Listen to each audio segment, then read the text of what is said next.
Tuhan boleh bertumbuh semakin kuat di dalam Tuhan. Terima kasih Bapa, in Jesus name, amin, amin, amin.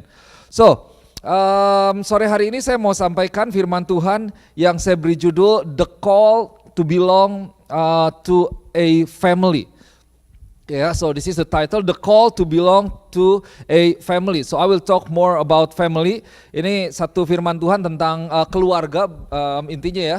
Saya berdoa ini boleh gereja Tuhan di tempat ini boleh semakin kuat di dalam hubungan, kita boleh semakin kuat sebagai keluarga Tuhan.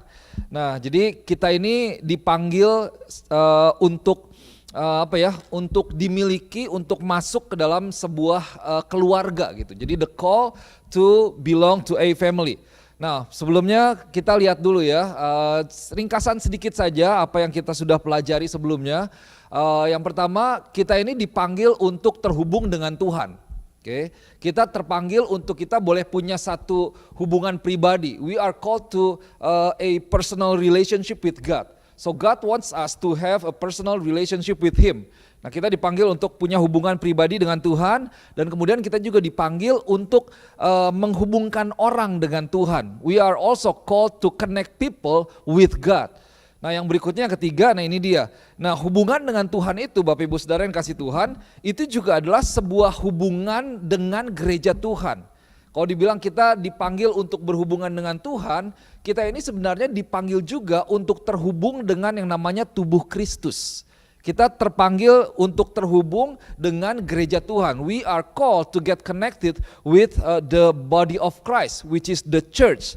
Now, it's all actually about relationship. Semuanya itu tentang yang namanya hubungan ya. Kekristenan itu berbicara tentang hubungan, bukan agama. Christianity talks about relationship, not just religion.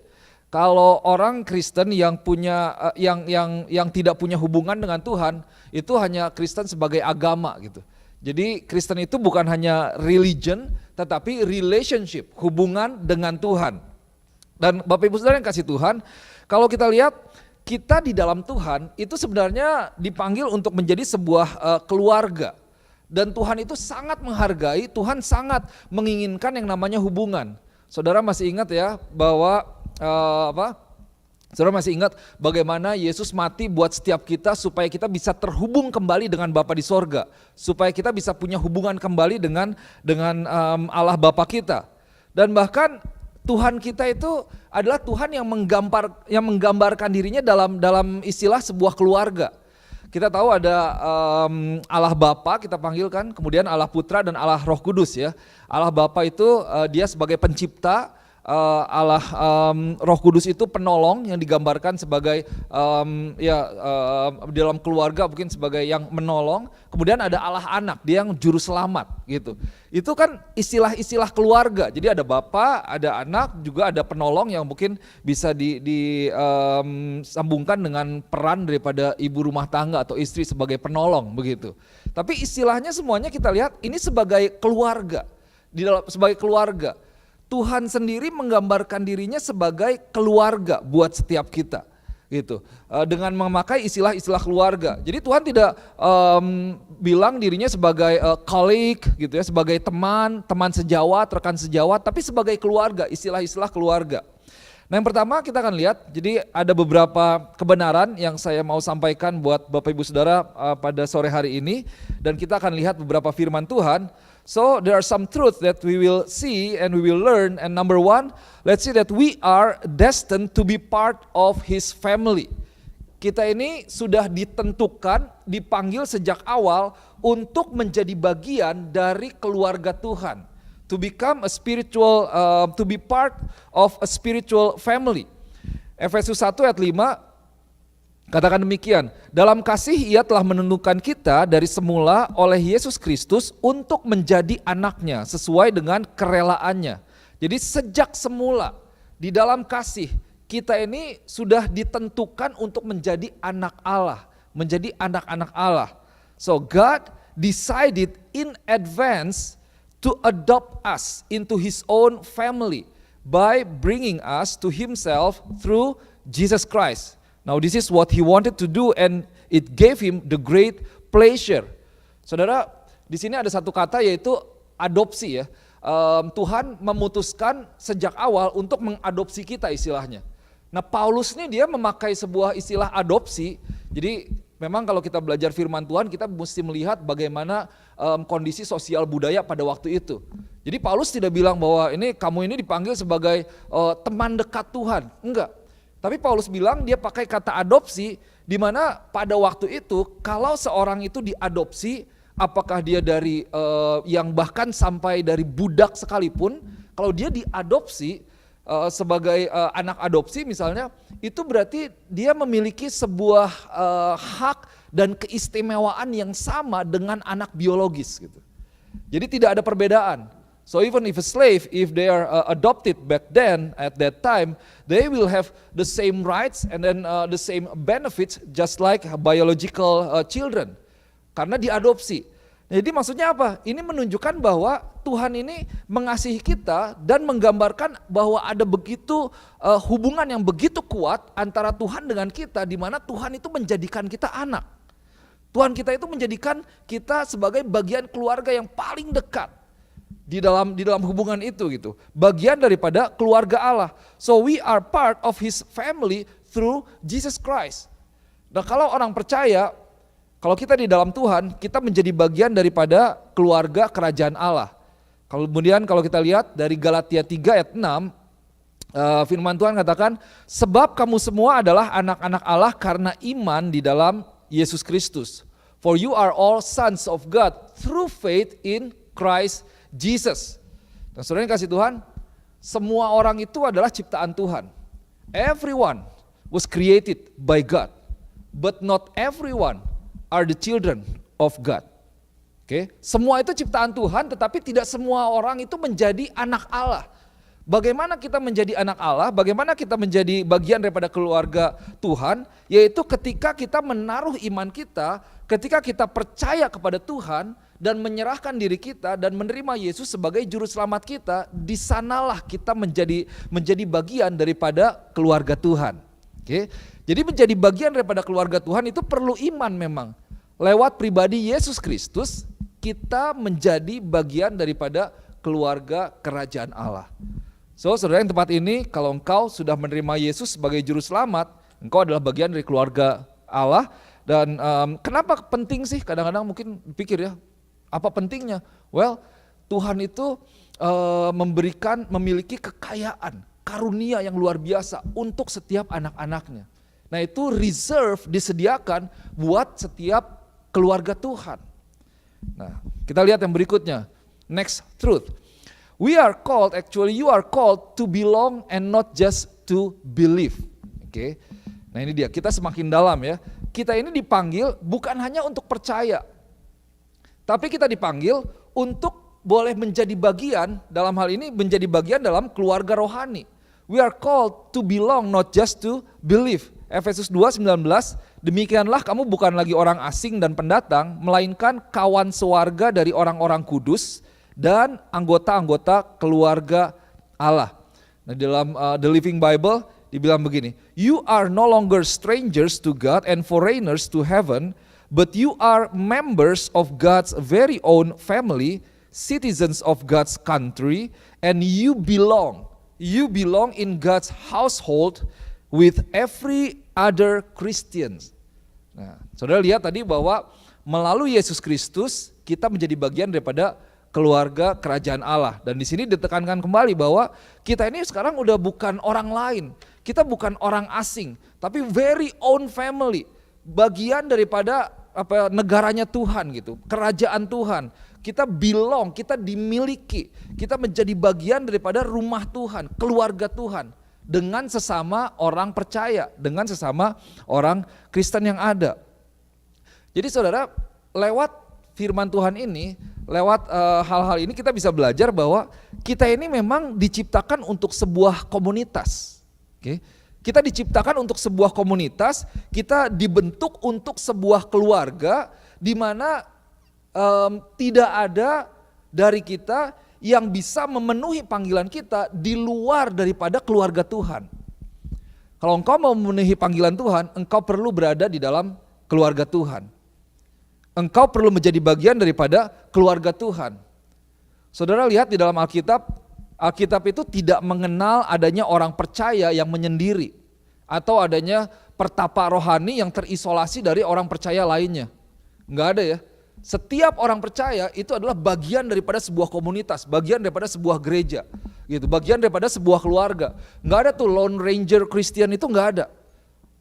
Kayak apa, cowboy gitu ya, laki-laki gitu yang sendirian, itu enggak ada. Tapi kita semua dipanggil untuk masuk sebagai keluarga Tuhan. Nah ini yang seringkali kalau kita pelajari, ada pemahaman-pemahaman yang salah yang dimiliki oleh banyak orang percaya. There are wrong understanding that Christians beliefs, wrong understanding, wrong beliefs of so many Christians. For example, I don't need a church, which means it's the same thing that like you say I don't need to be part of a local church. Atau I'm good with online service right now. All I need is just to believe in Jesus Christ. Oh saya asal percaya Yesus aja ya Pak ya.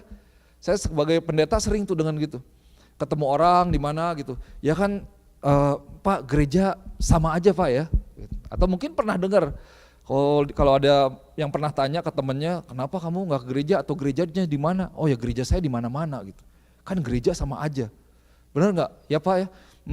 Kalau saya tanya gitu kan, kalau saya bilang iya, salah dong ya. Bilang enggak, nanti jadi panjang gitu. Well ya kadang diam aja dulu. Kalau emang ada kesempatannya baru diterangin. Kadang oh ya saya nggak perlu gereja kok. Saya nggak perlu datang ke ibadah, kan gereja sama aja di online. Malah kita bisa pilih yang bagus-bagus yang mana. Pendeta-pendeta terkenal, pendeta-pendeta yang luar biasa, yang enak-enak, seperti itu.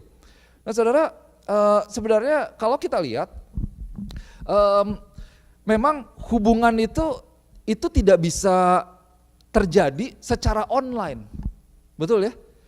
Ibadah bisa online, keluarga nggak bisa online.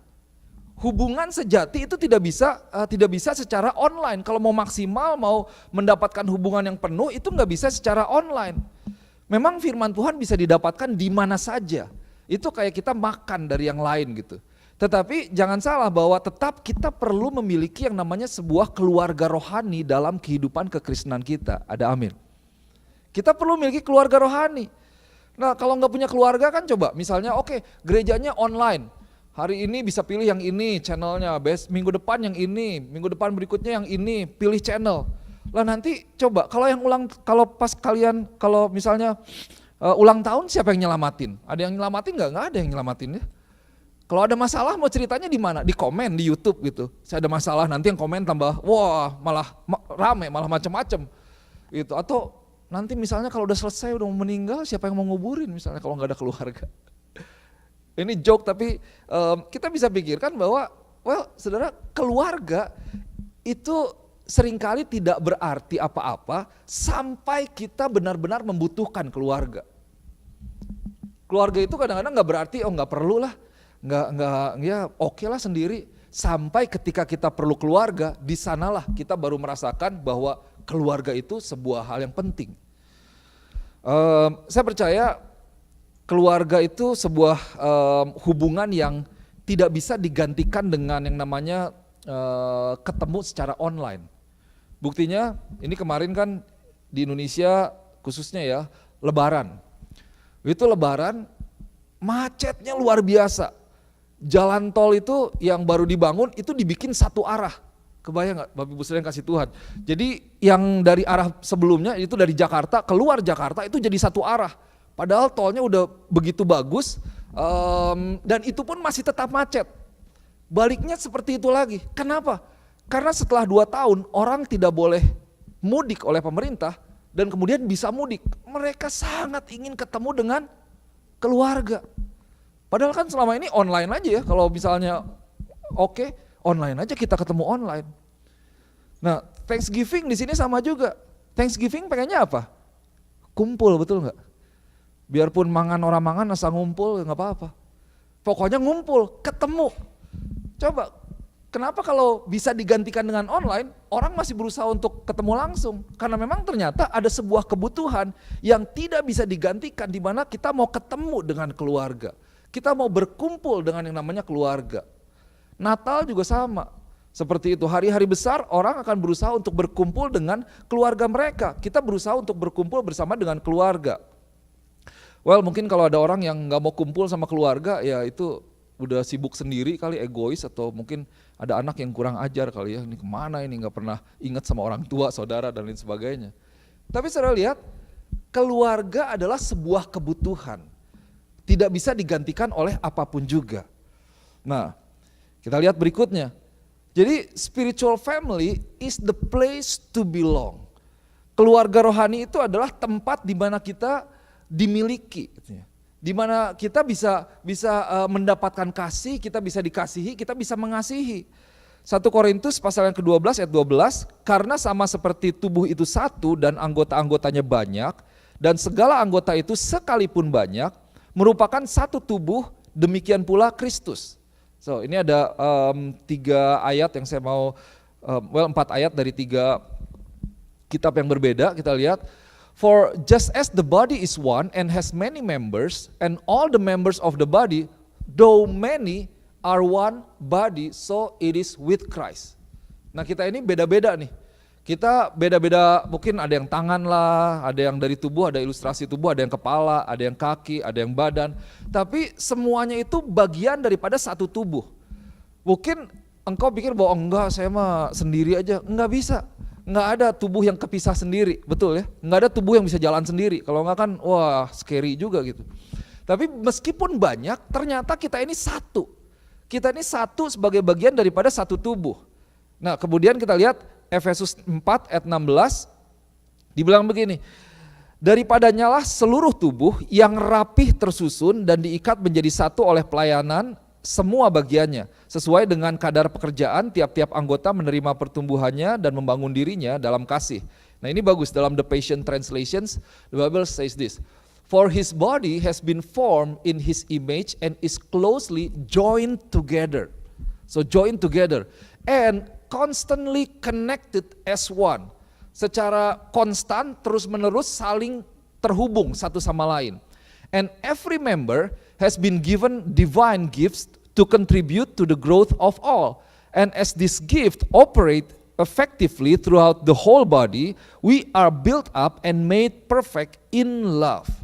Wah, ini saudara, inilah gambaran sebagai keluarga Tuhan yang seharusnya terjadi, di mana di sini kalau dibilang kita ini join together, constantly connected as one. Kita nggak tiba-tiba kepisah gitu ya, kemana tiba-tiba hilang, nggak tahu kemana, nggak bisa dihubungin, tapi harusnya satu gitu, terhubung satu sama lain, dan masing-masing itu dengan setiap gift yang masing-masing, setiap talentanya masing-masing, karunianya masing-masing, kita saling memberikan, saling berkontribusi terhadap pertumbuhan daripada saudara seiman kita. Karena ternyata tanpa kita, saudara kita tidak bisa bertumbuh dengan baik. Tanpa saudara semua, saya tidak bisa bertumbuh dengan baik. Gitu. Kita saling memperlengkapi, because we are the family in the kingdom of God. And then next verses, Romans 12:4-5, Roma 12, 4-5 dibilang begini. Sebab sama seperti pada satu tubuh kita mempunyai banyak anggota, tetapi tidak semua anggota itu mempunyai tugas yang sama. Demikian juga kita, walaupun banyak, adalah satu tubuh di dalam Kristus. Tetapi kita masing-masing adalah anggota yang seorang terhadap yang lain. Oke, ini sama ya. For just as each of us has one body with many members, and these members do not all have the same function, so in Christ we, though many, form one body, and each member belongs to all the others. Again, in next translations, in the human body there are many parts, many body parts and organs, each with a unique function. Nah, setiap Bapak Ibu Saudara ini punya fungsi, punya keunikan tersendiri yang tidak dimiliki oleh orang lain. Saya tidak memiliki keunikan yang Bapak Ibu Saudara miliki. Jadi setiap engkau itu berharga, engkau punya tempat, engkau punya fungsi masing-masing. Nah, kemudian ayat yang kelima, and so it is in the body of Christ, for though we are many, we've all been mingled into one body in Christ. This means that we are all vitally joined to one another with each contributing to the others. Jadi secara vital nih, penting sekali kita ini dihubungkan satu dengan yang lainnya. Nah kalau vital kan itu di dalam sebuah negara, sebuah kota itu ada fasilitas vital negara, airport, rumah sakit, itu kalau perang itu dijaganya luar biasa. Nah kita ini vital, keberadaan saya, keberadaan saudara vital, sangat penting di dalam sebuah yang namanya keluarga. Nah kalau begitu, sekarang praktisnya seperti apa? Apa yang menjadi bagian kita? Apa yang menjadi tanggung jawab kita sebagai bagian dari keluarga? Apa yang menjadi bagian kita sebagai tanggung jawab kita sebagai bagian daripada sebuah keluarga Kristus? Oke ya, sebentar. Your responsibility, ini yang pertama, kelewat ya. Oke, nah ini yang pertama, sorry ini tadi kecepatan. Your responsibility as part of the family is to get connected with each other. Nah, sebenarnya sederhana. Tanggung jawab kita di dalam sebuah keluarga itu untuk apa sih? Seperti apa? Nah, yang pertama kita ini sebenarnya dipanggil untuk saling terhubung satu dengan yang lainnya. Oke, kita dipanggil untuk saling terhubung satu dengan yang lainnya.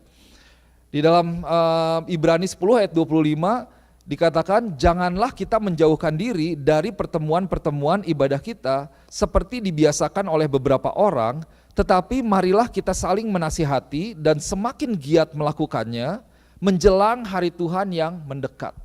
Nah saudara, ini sebuah nasihat yang punya arti yang dalam dan menjaga sebenarnya masa depan dari setiap diri kita sendiri. Dalam The Passion Translations, the Bible says, this is not the time to pull away and neglect meeting together, as some have formed the habit of doing. Why? Because we need each other. In fact, we should come together even more frequently, eager to encourage and urge each other onward as we anticipate the day dawning. Jadi seiring dengan kita menantikan kedatangan Yesus yang kedua kali, kita ini jangan sampai meninggalkan atau menjauhkan diri kita dari yang namanya pertemuan-pertemuan ibadah. Berarti apa? Ada hal-hal yang sederhana sebenarnya. Yang pertama kita perlu memberikan yang namanya usaha dan bisa jadi juga sebuah pengorbanan untuk bisa bertemu, berkumpul dengan yang namanya keluarga Tuhan. Saudara, kalau kita perhatikan, ini semakin kita masuk dalam hari yang baru, minggu yang baru, bulan yang baru, tahun yang baru. Ini menjelang kedatangan Tuhan yang kedua kalinya, iblis itu tidak pernah tinggal diam ya. Iblis itu tidak berhenti dan dia tidak mengendorkan pekerjaannya. Dia semakin giat, dia semakin berusaha, semakin luar biasa untuk menjatuhkan orang percaya. Untuk membawa orang percaya itu imannya jauh dari Tuhan, keluar daripada Tuhan dan meninggalkan Tuhan. Mungkin di Indonesia ya beda dengan di sini tantangannya kembali. Saya mau ingatkan buat setiap kita. Mungkin di Indonesia ya dengan klinik dan lain sebagainya, tapi hati-hati dengan yang namanya kenyamanan. Orang kalau susah dia cari Tuhan. Orang kalau senang, hidupnya enak, kecenderungannya tidak cari Tuhan.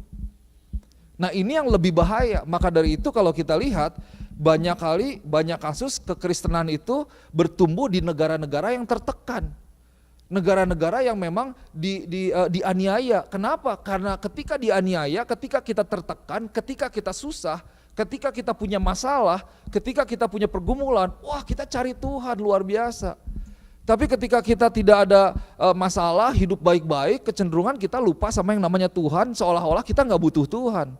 Lord, thank you, right now I'm all set. I'm good. Later Lord, nanti kalau perlu. Jadi Tuhan kayak ATM gitu ya, wah udah habis duit datang lagi ke Tuhan, datang lagi ke gereja Tuhan gitu. Kayak baru untuk perlu ambil lagi nih, perlu di charge lagi. Jadi buat kita, keluarga itu adalah tempat di mana kita berkumpul dan kita perlu berkumpul. Jangan sampai ini menjadi sebuah hal yang akhirnya dibiasakan di mindset kita pikir oke lah gak usah kumpul juga gak apa-apa, gak usah datang gak apa-apa, gak terjadi apa-apa kok. Well tanpa sadar engkau kehilangan banyak sekali kebenaran firman Tuhan yang memperlengkapi engkau, memperlengkapi imanmu untuk engkau kuat dalam menghadapi tantangan yang ada pada zaman ini. Tipu muslihat iblis yang bekerja dalam kehidupan kita. You miss a great things from God that's actually prepared to equip you, to empower you, to face our enemy which is the devil. Dengan segala tipu muslihat dan lain sebagainya. Nah kemudian kalau dilihat lagi, to get connected itu berarti terhubung itu, berkumpul dengan keluarga itu juga tidak bisa terjadi 1 kali 2 kali. It takes frequency. You know, you must have frequent, regular contact with your family or with your group in order to build genuine relationship. And then we know that relationship takes time. Hubungan itu perlu yang namanya waktu. Orang pacaran perlu saling mengenal dan ada hubungan yang terus menerus. Suami istri juga perlu memiliki sebuah hubungan yang baik, komunikasi dan lain sebagainya. Kenapa? Karena perlu saling dibangun, perlu saling mengenal.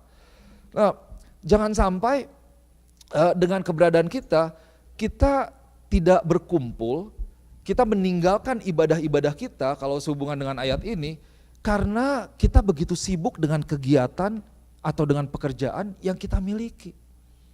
Pada akhirnya kita neglect gitu. Kita neglect meeting together, we pull ourselves away from the family of God. As some have formed the habit of doing. Yang seringkali udah dibiasakan oleh banyak orang. Kenapa? Karena sebenarnya kita perlu. Saudara, kita perlu keluarga Tuhan sebenarnya lebih daripada orang perlu kita. Ya saling membutuhkan sih sebenarnya. Kalau engkau tahu posisimu, we are fragile actually. Fragile itu apa ya? Kayak mudah pecah gitu ya. Benar enggak? Kayak riskan sekali gitu. Saya ingat waktu di SMA ada guru saya di belakangnya ada bumper stiker. Keren banget zaman dulu pakai bahasa Inggris nih gurunya. Life is fragile, handle with prayer. Wah itu masih masuk tuh dalam pikiran saya sampai hari ini.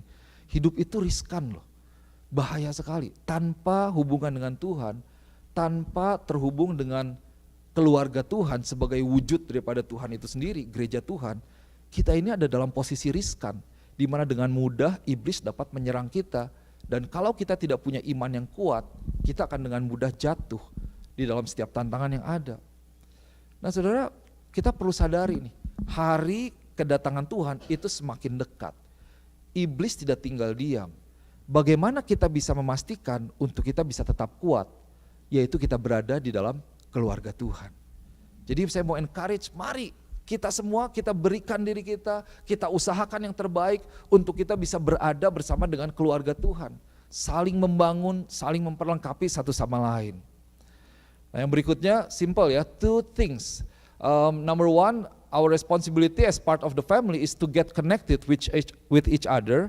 And then number 2 is just to love each other. Yaitu untuk mengasihi satu sama lain. Nah ini awal Roma 12 ayat 9 dibilang begini, hendaklah kasih itu jangan pura-pura. Atau dengan terjemahan Indonesia lainnya dibilang hendaklah kasih itu jangan munafik. Let love be genuine. Let love be without hypocrisy. Tidak menjadi munafik ya.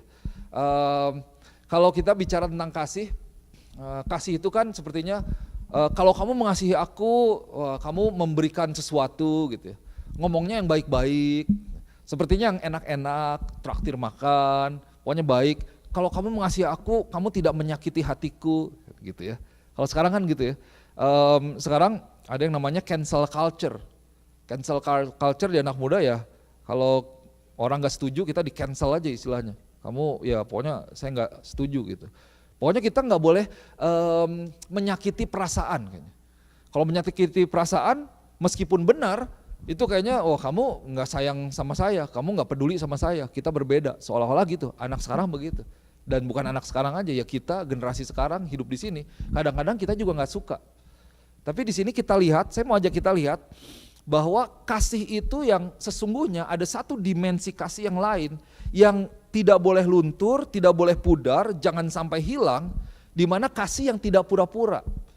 Kasih yang bukan hanya setengah-setengah, tapi kasih yang disampaikan dalam bentuk yang lainnya. Nah kita lihat, Roma 12 ayat 9, oh ini yang tadi, Efesus 4 ayat 15, dibilang begini, sebaliknya kita harus menyatakan hal-hal yang benar dengan hati penuh kasih. Sehingga dalam segala hal kita makin lama makin menjadi sempurna seperti Kristus yang menjadi kepala kita. So rather, speaking the truth in love, we are to grow up in everything, way into Him who is the head, into Christ. Now, saya bagi dengan dua bahasan di sini ya dari Efesus 4 yang kelima. Saudara perhatikan di sini ada speaking the truth and then in love. So, number one, the first one, the Bible says that speaking the truth. Nah kita ini kita harus menyatakan hal-hal yang benar. Okay? Kita harus menyatakan hal-hal yang benar dengan hati penuh kasih. Nah again, seringkali pemahaman kita kalau kita bicara tentang kasih itu adalah satu perkataan yang baik atau perbuatan yang baik. Gitu. Wah mungkin dikasih gift, perbuatan yang baik. Perkataan yang baik, perkataan yang enak didengar yang tidak menyakiti hati. Tetapi firman Tuhan ajarkan bahwa kita harus menyatakan hal-hal yang benar. Menyatakan hal-hal yang benar tapi tentu dengan penuh kasih. Nah hal-hal yang benar ini apa? Hal-hal yang seringkali memang menjadi sebuah kesalahan kita, mungkin kita salah jalan, kita melakukan satu kesalahan, tetapi kalau saudara lihat seringkali bahkan orang percaya itu tidak suka untuk yang namanya diberitahu. Kalau dikasih tahu itu nggak suka. Tapi benar-benar bahwa kita perlu sadari bahwa kita perlu betul menyatakan kebenaran dengan kasih, menyatakan hal-hal yang benar. Kasih itu peduli. Kasih itu dia care gitu ya, peduli dengan orang lain. Karena kita peduli, kita menegur orang, kita mendisiplin orang. Karena seringkali apa yang terjadi bahwa orang percaya di dalam gereja, mereka jatuh ke dalam dosa, mereka jauh dari Tuhan, itu karena tidak ada saudara seiman yang menegur atau memberitahu akan kondisi daripada orang tersebut.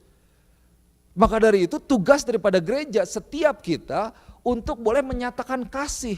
Dan menyatakan kasih ini seringkali kita perlu menyampaikan kebenaran. Kita perlu menegur mungkin. Bahwa kamu salah jalan loh. Kalau kamu begitu terus ini gak baik loh buat kamu. Well saya melakukan ini karena saya mengasihi kamu.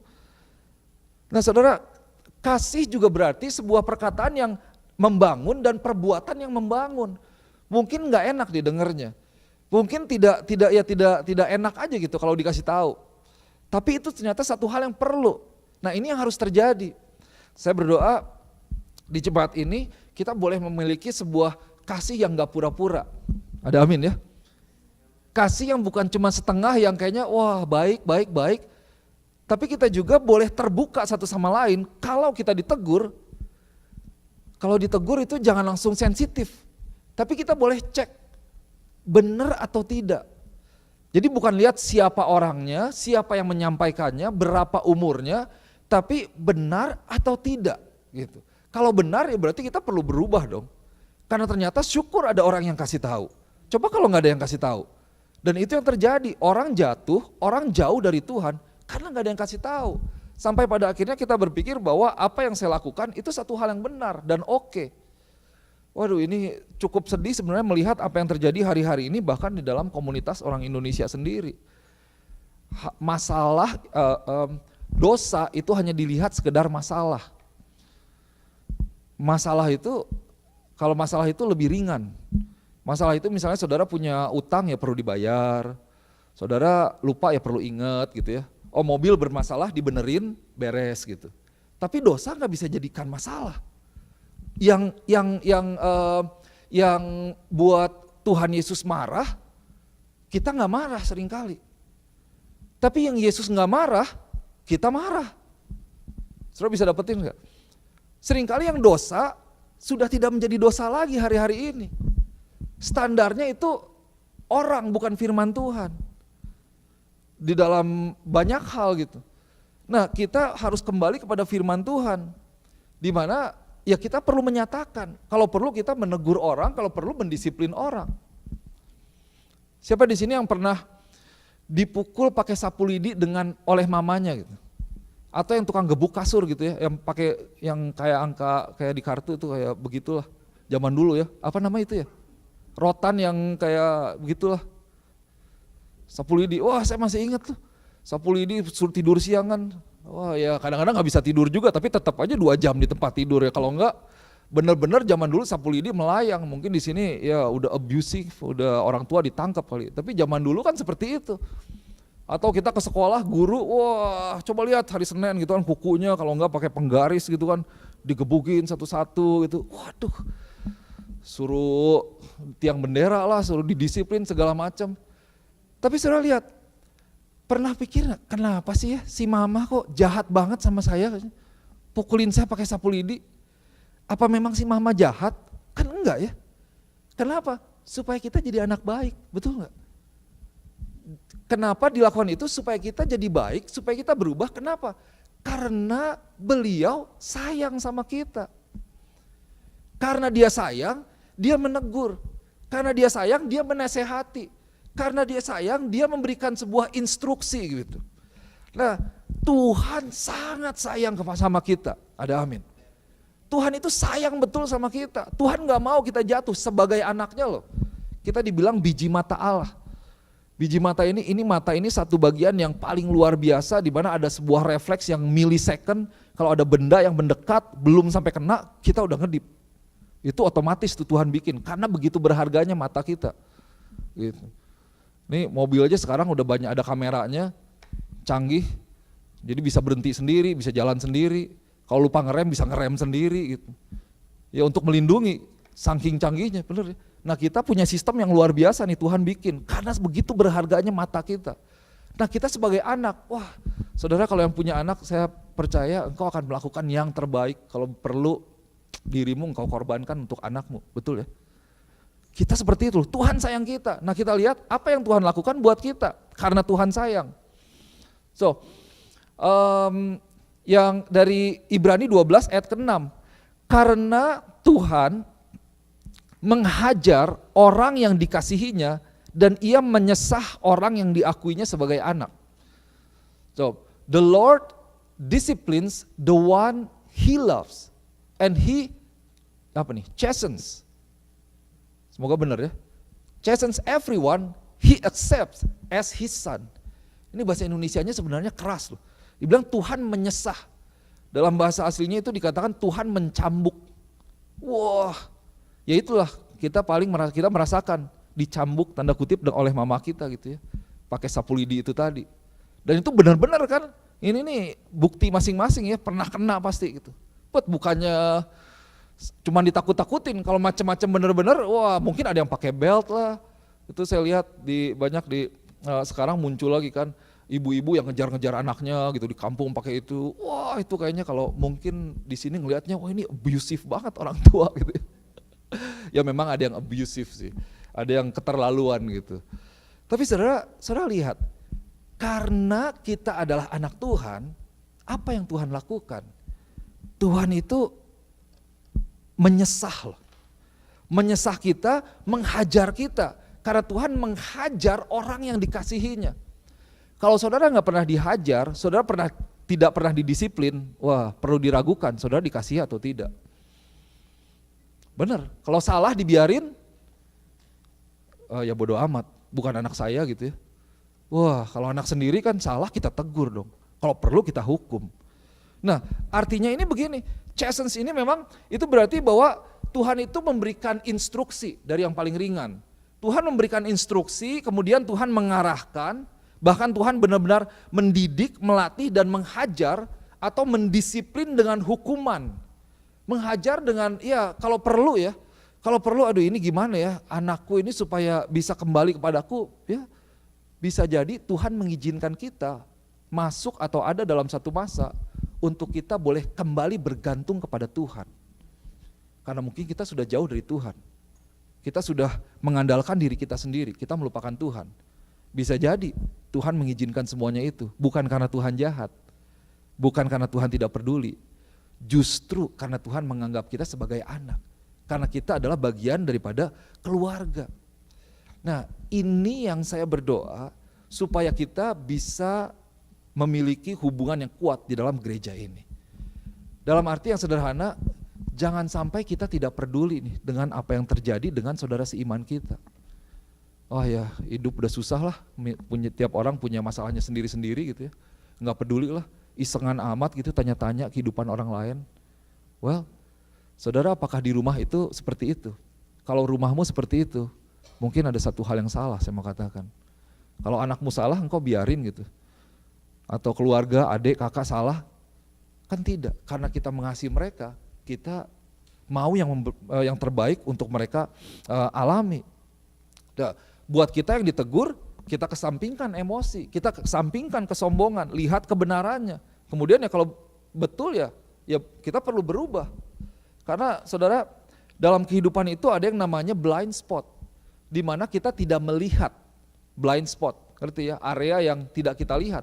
Perlu sebuah pertolongan, kaca spion atau dengan teknologi sekarang, atau dalam kehidupan kita, perlu ada orang yang bisa melihat kehidupan kita bahwa kayaknya kamu udah salah deh, kamu nih udah gak bener nih, kamu udah jauh nih. Oh ya, saya gak kerasa loh, saya gak sadar loh. Bener gitu gimana? Oh thank you udah dikasih tahu. I wanna get better. Nah itu attitude yang baik. Nah tapi kita pastikan, kalau di sini pertama kita speaking the truth, menyatakan kebenaran seperti apa yang Yesus lakukan kepada kita. Kemudian jangan kita lupakan, yaitu speaking the truth in love. Kita menyatakan kebenaran di dalam kasih. Nah tujuannya bukan untuk menjatuhkan. Kasih itu menjadi dasar dalam sebuah keluarga, artinya apa? Bahwa di dalam kasih, motivasi kita itu mengharapkan yang terbaik. Kita tidak menginginkan sesuatu yang buruk terjadi pada keluarga kita, betul ya? Saya nggak pengen nih terjadi hal yang buruk kepada setiap bapak ibu saudara yang kasih Tuhan. Cuman kadang-kadang memang rada mikir juga, ini kalau saya kasih tahu, aduh nanti kesinggung, nggak ke gereja atau gimana. Padahal ya perlu dikasih tahu. Jangankan saya, bahkan saudara kalau ada satu hal yang salah, sampaikan kepada diri saya, pastor salah pastor, nggak boleh begitu misalnya. Nggak apa-apa kok, karena kalau nggak siapa nanti lama-lama saya jadi diktator. Saya benar menurut pemandangan saya sendiri, kalau nggak ada yang kasih tahu. Wah tentu dengan ada cara dan ya ada cara-caranya gitu ya. Tapi please kasih tahu, please kabarin. Begitu. Kenapa? Karena kita mengharapkan yang terbaik. Kasih mengharapkan yang terbaik. Kasih itu berarti kita juga menolong dengan perkataan dan dengan perbuatan. Perkataannya mungkin seperti tadi, menegur gitu. Kalau perkataannya ya oke, yang baik-baik saja, itu tidak membawa saudara seimanmu itu menjadi lebih baik loh.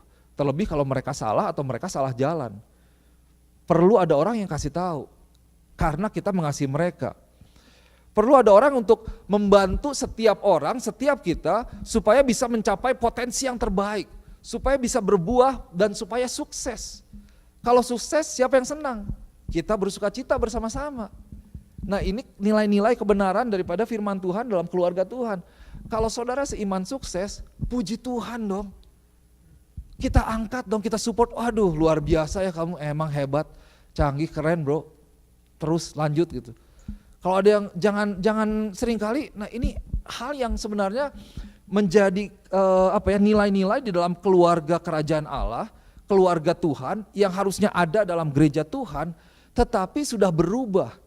Coba lihat berapa banyak orang Kristen, orang percaya yang kalau misalnya saudara seimannya dijadiin supervisor, naik pangkat, naik gaji, malah kita nggak suka.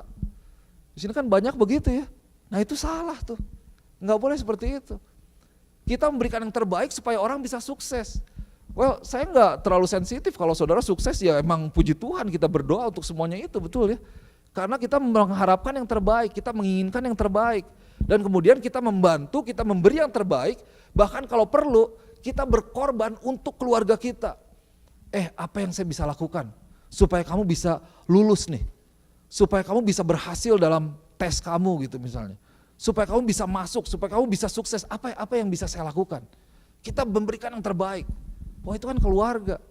Dalam keluarga mungkin ada kakak, adik yang sakit atau bahkan uang kita berikan, tenaga kita berikan, waktu kita berikan, semua kita berikan karena itulah bagian daripada keluarga Tuhan. Nah selain itu sebenarnya luar biasa nilai-nilai keluarga ini Tuhan kita dia memakai ilustrasi tentang keluarga, dia memakai ilustrasi tentang satu tubuh. Banyak sekali yang kita bisa pelajari di dalam keluarga dan tubuh Kristus. Jadi Bapak Ibu Saudara yang kasih Tuhan, mari kita lihat bahwa kita ini dipanggil untuk menjadi bagian daripada keluarga Tuhan. Dan kita perlu memberikan diri kita kepada keluarga Tuhan. Karena kita butuh mereka dan mereka butuh kita. So you are called to belong to God's family. You need to be part of God's family. Kalau dibilang itu apa ya, crucial gitu, important, it is necessary, it is needed, sangat penting. Belum lagi nanti mungkin saya bisa sampaikan berikutnya tentang otoritas di dalam sebuah keluarga. Maka dari itu saudara, kalau ada orang yang pindah misalnya karena mungkin menikah atau ada visi Tuhan, kita doakan di sini supaya orang tersebut berada di dalam otoritas Tuhan, tidak keluar daripada otoritas. Kalau kita keluar dari otoritas, itu kayak kita tidak ada payung di tengah hujan.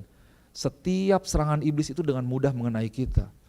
Tapi keluarga bicara tentang otoritas. Keluarga bicara tentang sebuah kejujuran, sebuah kepercayaan. Keluarga bicara tentang saling melayani satu sama lain.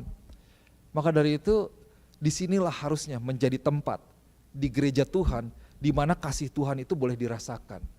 Di mana kita bisa dengan tenang menyampaikan kekurangan kita, mungkin aduh saya lagi lemah nih, tanpa kita digosipin, betul ya? Kita bisa cerita di carousel bahwa saya lagi butuh ini, saya butuh ini, dengan keyakinan bahwa kita tidak akan diomongin di luar sana. Nggak ada tuh keluarga, ada nggak keluarga yang bilang atau orang tua yang bilang, tahu nggak anak gua tuh katanya dia begini gitu. Kan nggak ada ya.